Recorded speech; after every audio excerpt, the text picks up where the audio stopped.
देवगढ़ धोबोली पथर दुग्ध शीतलीकरण केन्द्र और विभिन्न उन्नतिमूलक प्रकल्पर शुभारंभ करिसेंती केन्द्र शिक्षा मंत्री धर्मेन्द्र प्रधान। आज प्राय 32 लाख टंका व्यय एठारे दैनिक 2000 लिटर क्षमता विशिष्ट दुग्ध शीतलीकरण केन्द्र प्रतिष्ठा होइछि। एहा द्वारा देवगढ़ में प्रतिदिन 10,000 लिटर दुग्ध उत्पादन संगृहित हो पारिबो। ए सबु दुग्ध संबलपुर गोशाला को जीव।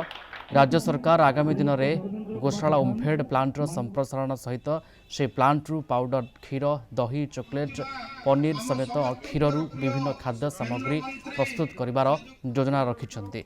ओडिशा सरकार द्वारा सबु पंचायत रे दुग्ध समवाय समिति गठन हेब। दुग्ध चाषी मानक पैसा सीधासलख बैंक खाता को डीबीटी माध्यम आसिब। यह द्वारा देवगढ़ समेत संबलपुर एवं आखपाख अंचल चाषी आय द्विगुणित हेब। आज कार्यक्रम में देवगढ़ में 4.5 कोटी टंका व्यय ताबड़ारू बीजबरणी रास्ता और प्राय 3 कोटी 38 लाख टंका व्यय जामुपदरू श्रीगड़ा रास्तार शुभारंभ होइछि।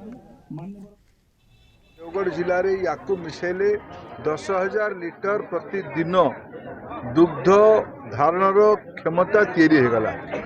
एठू दुग्ध जीव संबलपुर को गोशाला को ए भितर राज्य सरकार गोशाला ओमफेड प्लांट रो एक्सपेंशन प्लान भी योजना करछन्ती। यार बढ़ेबार भी योजना करछन्ती। सेठी आगामी दिन में मिल्क पाउडर चॉकलेट पनीर ये सब नुआ नुआ जिनस भी जोटा आगु आम ओमफेड से करूना अन्यपटे करूला ये भी करवा आरंभ कर। या द्वारा आम जिलार चाषी मानकर हजार हजार चाषी मान घरे एडिशनल इनकम अतिरिक्त आय भी बढ़िबो। मिल्क चिलिंग प्लांट एठी आज लोकार्पण करा जायछि। पाखापाखि 52 लाख टंका व्यय होता।